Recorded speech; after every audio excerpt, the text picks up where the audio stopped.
Hello, parents, educators, and nerdy D&D fans. You have found our new home for Area of Effect, a talk show where we discuss how tabletop role-playing games benefit the whole family. We're currently in process of shifting all our old but golden episodes over to this new channel by posting a new episode every weekday until we catch back up to our new episodes. We would love your help getting this new channel up and running with a follow, share, or review. And thanks for joining us on our quest to bring more adventurers to the table. This episode is brought to you by Facebook. So you were scrolling on Marketplace, and there it was, the bike you'd been searching for. You sent a message, and it turned out the seller was super chatty, kind of funny, and an avid cyclist. The next thing you know, you're in a cycling crew. Well, a community cycling group. The thing about Facebook, you might find more than what you're looking for. From a browse to a bike ride, this summer find more on Facebook. Experience a membership that backs your business journey with American Express Business Platinum. When you pay with membership rewards points for all or part of an eligible flight booked with a qualifying airline through Amex Travel, you can get 35% of those points back, up to 1 million points back per calendar year. American Express Business Platinum. There's nothing like it. Terms apply. Learn more at americanexpress.com/business-platinum.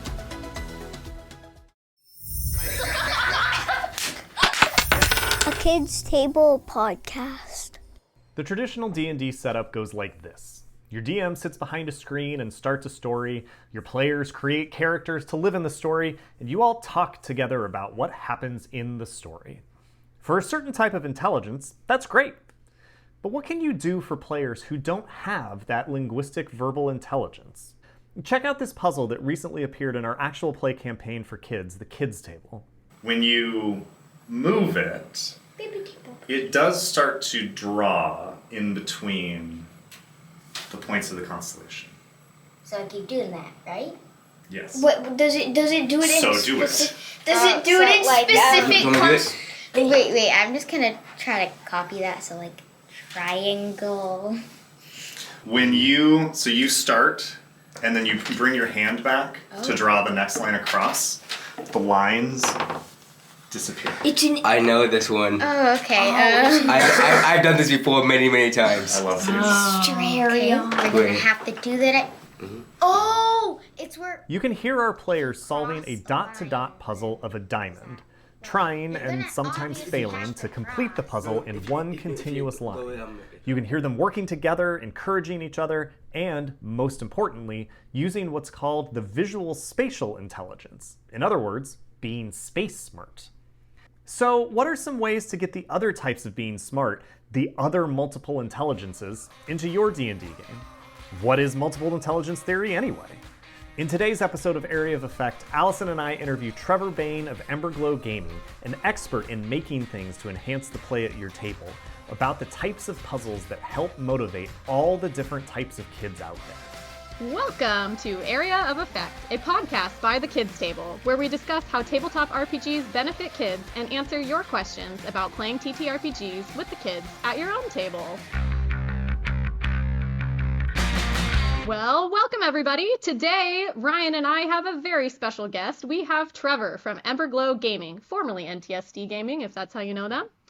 Trevor and his wife Megan are the brilliant minds behind Emberglow, offering high-quality TTRPG accessories like a chest of hoarding for your dice, a beautiful GM screen like the one that we use on our very own show, and a nerd's dream of a subscription box, and more. So welcome, Trevor. We're so excited to have you here today. Hi, Trevor. Hi, I am so delighted to get to hang out with you guys and talk about kids in D&D. That's been something that's really close to me and my wife's heart for a long time because we've got 4 of them rolling around in the house ourselves. So this is an absolute delight. Literally rolling. Yeah, sometimes, yes. Yeah. I love that. Trevor, tell me, how do you feel about puzzles? How do I feel? I am a big fan of them. I'm not always good at them, but I really enjoy them. My wife and I actually effectively met over board games. It was a very early part of our relationship, so there's all kinds of emotional ties for me in there of like engaging my mind while engaging with my wife, which is lovely. And so I've really loved doing that with my kids as they've started to grow up. That's awesome. Tell me, what was the first board game that you ever played with her? Yes. So our gateway game, so to speak, was one called Dominion. It's a really old Yes. deck building game. So we still have all of our sets of Dominion. It's probably, cumulatively speaking, the most expensive game on our shelf. There's got to be $300 worth of expansions sitting in this one big old box that's falling apart. If Yeah, that's really old, now I feel really old. Oh, I know. It was 14 years ago now, so yeah, Okay, it's been a minute. That was one of the first games that I played with my husband as well, and Oh, you're kidding. it was one of the games where we had to decide to stop playing together because his mind can count cards. So he would know exactly like Oh no. she needs Yeah, this one, but there's only one left, and so I'm gonna buy it up and like yeah. no, it wasn't good for our relationship. So before we dig more into puzzles like the one that you just heard about from our latest episode of the campaign, Trevor, can you just take a minute to tell our audience about Emberglow if they aren't familiar with you already? I would love nothing better except maybe a donut. Uh, yeah, so Emberglow Gaming, it's a company my wife and I have been running for, hold on, 3 years? 3 years. It's existed for longer than that, though. It actually started about 10 years ago as North to South Designs, and it was my wife's side hustle. And basically, because she is just really, really smart and incredible at sort of building companies and administrating and getting stuff done. She took that from Canada, where we were living. She brought it down to the US. She started to learn to use a laser CNC. And eventually, because I'm the nerd, the D&D nerd of the two of us, what happened was she and a friend of hers and a friend of mine were kind of in the D&D space, and we said, you got to start like making stuff to help our table, like because I'd wanted to play for a long time. It was a Critical Role guy for quite a while, and so we got that going. And Megan discovered that the thing she loved more than anything was actually making stuff to make the table happen. She loved building that space for people, even more than she liked being at the table, which was super funny. And so we kind of nudged the business into the gaming sphere from where it was, which was more sort of bookish goods and home goods. And it became this like really crazy thing that the success like spun up overnight. And we're like, whoa, whoa, whoa, this is crazy. But in such wonderful, beautiful ways. Like I got to quit my job. I was just a normal general contractor with an English degree. Uh, Sure. yeah. And then I got to quit that and like do this thing with my wife full time where we get to do all kinds of stuff. Most of what we do is make TTRPG accessories. So that's dice, and it's the chest of hoarding you're talking about, and sub boxes, and 3D printed this and that. But then it's also things like we've done a few Kickstarters for various and sundry things. We did like a tabletop game called Stack of Cats recently. And then there's like 9 or 10 other different irons that we have in the fire, like events in our local community doing D&D, and then a few other things. We got Stack of Cats ideas. So it's this wonderful thing that's kind of we've happened to it and it's happened to us in this beautiful way, and we've got to make such amazing connections with like people like you, for example, or like Zach the Bold, or a Dice Cream Sandwich, and a bunch of other people. Like we never would have had the opportunity to meet, and we never would have had an opportunity to share online tables with and real life tables with, and that has been just amazing. Can you tell the audience about the subscription boxes? Because I just think they're super cool. Oh, bless. Yeah, so every quarter we develop a subscription box, and that contains usually 5 to 6, maybe 7 things that we go out and we kind of either make them in-house here, or we'll source them from different creators around, and typically we'll have a theme. So we did a Dragon box, and we did a Feywild box, and the next one coming up is the Underdark box, and I won't reveal too much about it because that's secret information for now. But typically those items are things that are story evocative for us. So it's objects that are sometimes they're functional. There'll be dice cases, this or that, but they'll have that flavor or element of that thing. Like the thing that fascinates you about the Feywild is it's all of these wonderful, beautiful colors, and it suggests life and vibrancy and fun, but with that element of danger kicking in the background. And so we try and choose objects and things that are going to enhance people's table, and things that people are going to pull out of their box and be like, oh, that's so cool, but also things that suggest a story or suggest a mood or an imaginative place. So that's been fun. Every quarter we get to like just create and think up new things, which is just an absolute blast. That's awesome. I'll be sure to drop a link in the description for any interested folks out there. I like it. So back to puzzles. Let's talk about why we like to include puzzles, and we're kind of using a really broad stroke idea of puzzles, right? Not only literal jigsaw puzzles, although that could be some. Why do we like to include puzzles when we play TTRPGs with kids? Because that's something that isn't used very often with adults. You might occasionally have a riddle or something here or there, but not nearly as much as with kids. So Ryan, why is it important to have puzzles? Well, the very short answer is that puzzles matter because kids are different. And D&D and most TTRPGs tap into a very specific type of intelligence that some kids aren't going to be able to engage with. And so what I mean by that is there's an educational theory called multiple intelligence theory that comes from this guy named Howard Gardner in the 1980s.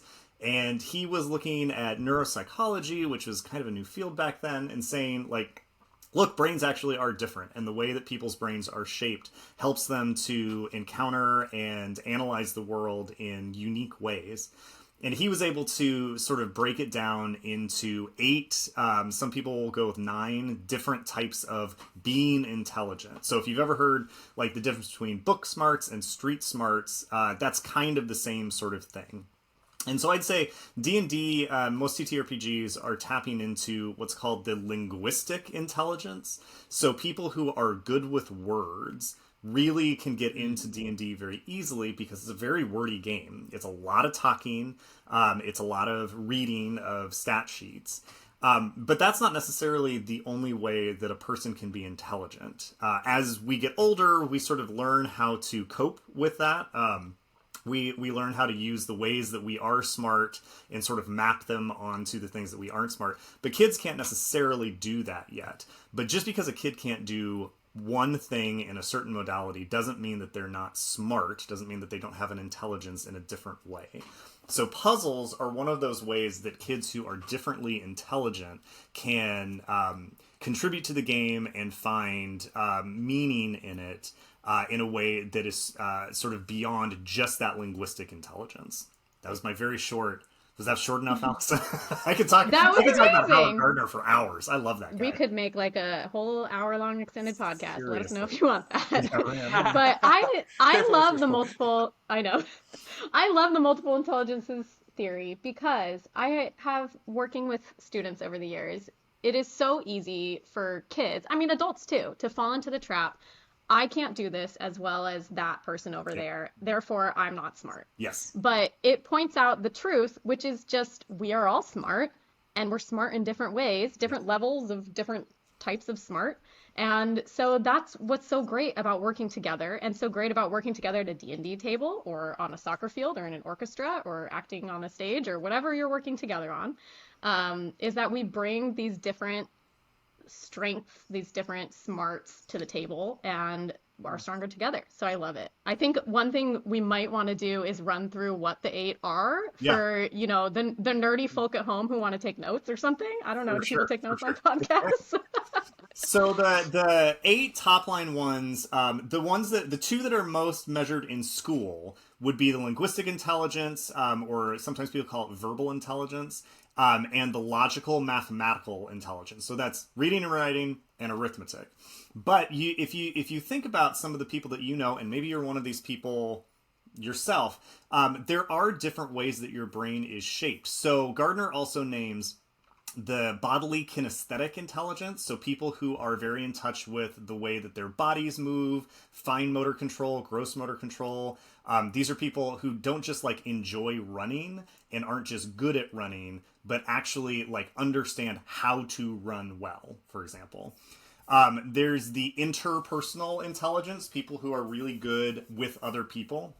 There's the intrapersonal intelligence, which is people who are really good with themselves. So introspection, knowing why they feel the way that they do. There's also the naturalistic intelligence. So people who are good with nature is definitely one that's up there. There's a musical intelligence. People who are musically gifted, musically smart, have a specific way that their brain is shaped. And then there's the visual-spatial intelligence. People who are good with maps, people who are good with blocks, people usually who are good with building things, and are able to. Tetris is a great example of a visual-spatial puzzle that they can get into. Some people will also add in existential intelligence as a ninth one. And there's a bit of debate on that, on whether or not that counts as different from intrapersonal or not, but that's a debate for a different podcast. Yeah, not for our podcast. So of the 8, what do we each feel is our strongest, or, and maybe it's not just one, but which areas are you the most smart in? What do you think, Trevor? Do you want me to run through those 8? I wrote them down. So, We took so notes. I did take notes. I've started the proud tradition. Great. I'm going to guess that you're linguistic intelligence then if you wrote them all down as I was saying them. Yeah, so I have a big linguistic verbal component and a little bit of interpersonal component in there as well, and then I have a big musical bent as well. So that's kind of, I don't know if there's like a trifecta in there, and they all sort of function in different ways, but those tend to be the areas. I mean, like I did English literature, and so like stories and the way that words work together is like fascinating for me, and like I pun for days. Like I got that from my father. It's his blessing and his curse to me. And so like playing with words was something I just kind of grew up in. And then sort of the musical thing, like a lot of those I can trace back to my family, and like the soup in which I swam when I was younger, where I picked up those elements. So yeah, if I had to pick 3, those would be the 3 that I'd pick out as my sort of major areas of operation. Awesome. How about you, Ryan? So also an English major, and so that linguistic intelligence. I mean, being behind a DM screen really lends to that too, building that part up. A little bit of the logical, mathematical, and spatial. I'm the guy who packs the car for the trip before we go. That's sort of the thing that my wife lets me do because I get everything into the car with a minimum of fuss. What about you, Allison? I am definitely a visual smart person, visually smart person, and also a little bit of linguistic. And then I would say my minor, those would be my majors, and my minors are probably naturalistic. I love animals. I have worked at zoos. I've raised guide dogs for the blind. It's something about that speaks to my soul, and music. I have been a musician in the past. But one more thing to share about why we include puzzles. One reason that I often encourage DMs who play with kids to include puzzles is attention span. Yeah. We know that, the classic D&D game is, 6 adults holing up in someone's basement with bags of chips and drinks for like 6 hours, right? Kids are not going to be sitting at the table for 6 hours. My, 4-year-old could handle maybe 15 minutes. So a lot of the reason why I like to encourage people to include puzzles is to keep kids' brains engaged by switching how their brain is thinking. So first they're like listening to you describing something for maybe a maximum of 5 minutes. And then maybe suddenly you give them a puzzle and they can focus on that for 5 minutes. And then now they're in a battle and they can focus on that for 5 minutes. But if you don't keep switching up the mode in which their brain is active, then that's when they're going to lose interest and be like, I'm bored. Can we do something else? So I like to include puzzles as a way of keeping them engaged for longer. And I think that even trains their brain to handle longer and longer sessions with repetition. It also trains them to work together. If you're building puzzles correctly into your D&D sessions, then they're not just single things that a single kid is doing, but they're all having to work together. And because we're all made differently, and because all of our brains are shaped uniquely, some kids are going to get into certain puzzles in ways that other kids aren't going to. So you could hear in the clip at the beginning, Dylan already knew how to do a puzzle like this. If you watch the episode, you'll see that Dylan actually isn't able to solve the puzzle either, but he is in it, and he is really he's helping Chloe understand the rules of this specific puzzle and how she should be going about it. And so you can start to see these connections forming amongst the players at the table too, as they're working together to try and solve this puzzle. And that helps the camaraderie on the table, and that also helps the attention span, because you're more likely to be engaged with what's happening around you if you are engaged with the people themselves.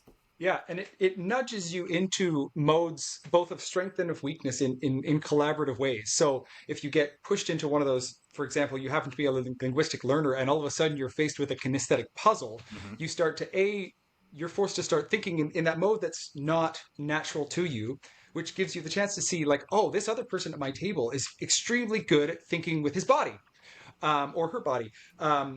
And then the flip side of that is like you start to see the value, but then you also start to exercise your brain a little bit in that direction where its weakness is. And so instead of, for example, schools where so much we're forced into those two narrow tracks and like forced to just use those muscles, or avoiding the things that we don't like doing, which is a very natural way to respond to challenge. A D&D table, because it's collaborative, and because success is collaborative in that way, tends to push you towards areas sometimes where you're not comfortable, and you start to you get your neurons basically marinating in a soup that is not natural to you. And I think that's so valuable for kids, especially because they're not going to choose challenge by themselves. You have to put it in front of them in ways that are encouraging to them. Exactly. And it gives the kids who tend to take the role of the leader a chance to be a follower when that isn't their strength. And it gives the kids that tend to be a follower, maybe are quieter during roleplay moments or more unsure during the battle, it gives them a chance to be a leader and to show off some of their skills. So I just love that it gives every player a chance to shine. Let's dig into some ideas, because who doesn't want more ideas of puzzles to include at their table to enhance their game? You and I and Alice and all of us were bandying about ideas as a result of a project we were working on, and I just started to get really excited because as I was just sort of letting that marinate in the back of my head, I was like, what about if you did this? Oh, and this would be really, really cool. So I'll throw out a couple of those. You guys have seen them, but we can kind of talk through the strengths in various areas that they work in. One of the ones that I used before in the very first campaign I ran, actually with adults in this case, was I used basically a doppelganger social deduction game. And it was in this case, it was a mirror puzzle. And so the idea was like there was one character that touched a mirror and they got sucked into the mirror. And so I basically started playing their character in the real world, and their character was playing another character on the other side. And so the idea was, it's a bit of a weird one, but the whole point is it was like there was a sort of social deduction element, like, okay, what happened here? Is this a real person or a fake person? And like, how do I tell? Like, and so it's using a lot of those social emotional intelligence sort of factors and facets to activate people's understanding of what happened in this circumstance. That's a really cool combination of intrapersonal and interpersonal intelligences, which is not something that you see very often at a D&D table, right? Most of the puzzles tend to be more linguistic-based, riddles, clues, stuff like that. That is a really interesting one, though, to tap into those sorts of ways that we know each other and know ourselves. I love that, Trevor. I've never heard of that before. I would want to see, like, the cliff notes on how to run something like that, because that sounds really cool. So it was neat to run. It was so much fun. It's hard as a GM specifically because I had to simulate this other character in some ways, and I'm not the best actor. I wasn't a theater kid, about which I have too many regrets. I should have been in high school in my 20s for multiple reasons. But there was enough ambiguity in the sort of like hypothetical imaginary situation I put myself in that players weren't sure. And that lack of surety was fun to just kind of sit in and play with it. Even if I didn't do it like super well, it was this moment of like, oh, what's going on? And so there's an exploration of what does a real person look like when we're imagining this thing together? How do they function? What does this character look like? It was a blast. And I had a good table to do it too. I would love to figure out an adaptation for a kid's table, or like hear from your followers, anybody out there who wants to comment and just say like, oh, that's cool, and run with that ball, because I will steal your ideas as you are more than welcome to steal mine. I love that. Ryan, Very it's your cool. turn. I want to hear like one of your ideas. So I'm gonna stand up for the kinesthetic kids. I am not a kinesthetic learner. Bodies were a bad idea. Mine hurts all the time. Not athletic in any way, shape, or form. But I have a son who is very kinesthetic, and like not just in the ways that he needs to move all of the time in the way that is true for a lot of 6-year-olds, but he really is smart about the way that his body moves. He was building with building blocks when he was a tiny kid. Like the fine motor skills. He's always sort of had that, and I'm gonna sort of say. There are a lot of games and puzzles that we do at the table that can have a kinesthetic bent if you think like a kinesthetic kid. So, for instance, the clip that we played at the very beginning is a very spatial puzzle, and it's the essence of it is dot to dot. It's a dot to dot drawing, basically, right? What would it look like if instead of giving the kids a pen and a dot-to-dot puzzle that you can erase on the table, what if you laid out pillows in your living room and the kids had to walk between the pillows in a certain order? It's the exact same puzzle, but instead of instead of making it a spatial thing, you're making it kinesthetic also, right? It's the way bodies move. And I guarantee you, my son is a prime example of that. He will think better about it. And it's not that he wouldn't be able to do the puzzle at the table, but it's getting his body engaged in a way that feels more natural to him, and so it will therefore be more fun for him. And so you can even raise the difficulty level there too. Yeah, you're getting my mind sparking because there's a Hansel and Gretel style story you could weave into that where like you're laying the trail of breadcrumbs and then maybe there's like a monster or somebody falling behind who's picking them up, but he's like 10 marbles behind or something. This isn't all fleshed out, but like you could really get into like, because then there's a timed or a timed feature, like a limitation implicit in it where it's like it's happening behind him, and so it's figure out how to complete the puzzle while it's being removed behind you. That could be fun to play with. Yeah, no, I really love that. And that's something that you can't really do. You can kind of do it if you're sitting around a table, but the potential for doing it bigger and grander is better when you're taking it away from the table. And that's another thing that I'll say too. We run the kids' table, and we all sit at a table to play D&D. But you don't have to be tied to a table to do puzzles specifically.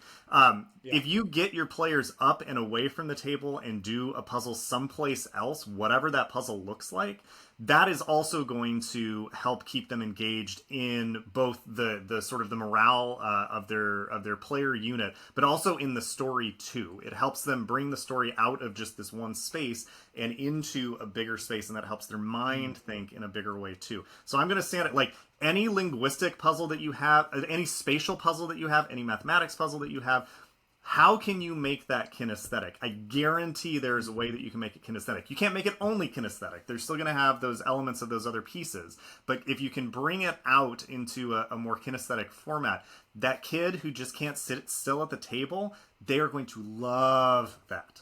Allison, what do you think? Well, I guess I'm biased toward myself because I love the the spatial puzzles and linguistic puzzles. So I've got so many spatial puzzles.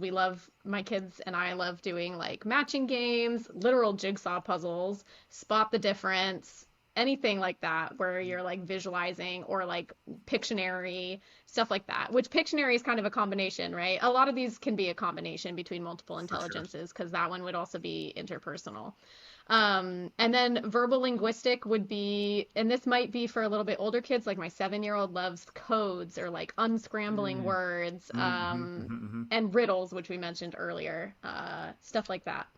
We haven't really talked too much about the logical mathematical puzzles, but the dot to dot can be that. The way that we did it, it definitely was. We can also do like building challenges, which we do a lot in our 15-minute D&D games because they are geared for like ages 3 to 8, and a lot of preschoolers really love building things. I mean, who doesn't love building things, right? But like Legos, blocks, magnetiles, it also uses a supply that every parent of a preschooler is going to have around the house. So we love building things like that. We don't really have time to go into all the puzzles that we've ever used at kids' tables, but we're going to drop a big list either in the comments or maybe just on our YouTube community page. We will find a way to put a list of a lot of different puzzle and activity ideas in the description or somewhere easy to find on our website or YouTube page.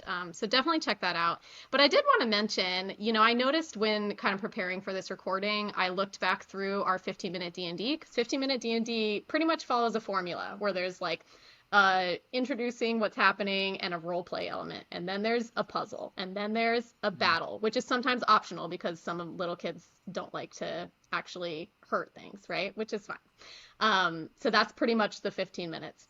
So we have a lot of puzzles in there if you're interested. But looking through them, Ryan and I realized that we have a lot of kinesthetic puzzles, spatial puzzles, verbal-linguistic puzzles, and mathematical puzzles, but not a lot of interpersonal, intrapersonal, naturalistic, or musical puzzles. And a lot of that is probably just because like supply restrictions. Like for naturalistic, do we know that every person is going to have access to like going into a forest or like planting something in the dirt? Probably not everybody's going to have access to that, but Ryan, do you want to talk about like how some are harder to include than others, and maybe ideas if you've got a kid that is that kind of smart? Yeah, for sure. Well, and that's kind of one of the limitations of D&D and TTRPGs as a medium, right? Because they are mostly linguistically based, and you can have some of that spatial element that's a little bit more natural and some of that logical element that's a little bit more natural.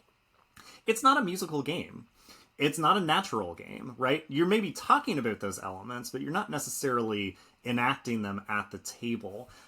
So if you have a player at your table who is naturalistically smart or musically smart, that is going to be a harder lift. It's not going to be impossible. For musical intelligence, for instance, the thing that pops into my head immediately is an old computer game from the early 90s called Loom that was made by LucasArts. It was in the same era as like Maniac Mansion and like the Indiana Jones computer games.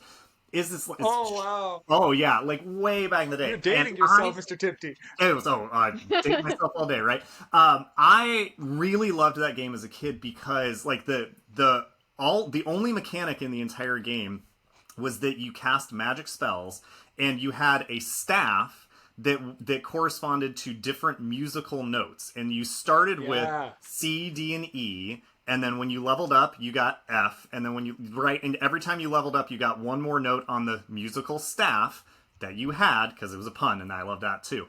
And you right? Yeah. So like the spell of opening was C, D, C, D, and then the spell of closing was the reverse of it, D, C, D, C, because like you could reverse spells. Super cool. Yeah. And so it was that logical, like, okay, so I can play a spell like this. If I reverse it, can I do a different thing? So that might be a way to get musical intelligence into the game, just very simply. That nature-based element, if you have a way of planting, if you have a way maybe even of taking care of an animal, there are different ways to get some of those things in there. But I will also point you to other TTRPGs that specifically talk about some of these things. There are TTRPGs out there that are specifically musically based, and there are TTRPGs out there that are specifically naturalistically based. So even if you just want to go to those places for ideas to bring into your D&D game, you can. But some of these intelligences, there are other games, and definitely find those, because the kids at your table who are smart in those ways deserve to feel smart in those ways. Absolutely. And for intrapersonal, I know there's a lot of solo journaling TTRPGs out there, and I've seen some specifically for kids. So I feel like that speaks to a certain type of kid very strongly. And as I always do, if you're looking for something specific, I'm recommending you go to ttrpgkids.com. Sure. It's not our site, but we love that site, and we love Steph who runs the site.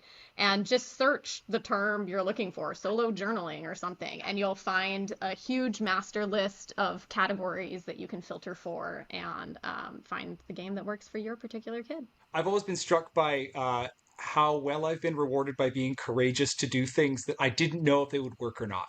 I don't know if that's... I I don't know if that's something that anybody else needs to hear, but for a period of time, the reason I didn't do things with my kids was because I was worried about, is this going to work? Have I thought all the way through this? And what I found is if I just do it, if I just try, even if it ends poorly, my kids remember and like love it and want to do it again. And like me, for my own thing, I always thought that didn't work at all. That was bad by any stretch of the imagination. They're like, yeah, do it more of the bad thing, which is like, that is the grace that comes from being a parent and doing something with your kids, because it's just the with the kids thing. So even a bad puzzle in that case is a gift to your children. And I love that about TTRPGs for kids in particular. If you've enjoyed the DM tips you heard today, check out our DM tip video playlist at bit.ly/DM for kids. That's bit.ly/DMFOR kids. Thanks for listening to Area of Effect. Check out our original actual play D&D show with kids at the table on YouTube, social media, or your favorite podcast app. Be a part of the ongoing conversation by emailing your questions for a future episode to questions@thekidstabledd.com. Find resources to bring the adventure to your own table, or sign up for our newsletter so you'll never miss a new drop at www.thekidstabledd.com. And join us on our quest to bring more kids to the D&D table while gaining early access to new episodes and exclusive behind-the-scenes content at patreon.com/thekidstabledd. Because when kids are at the table, everyone wins.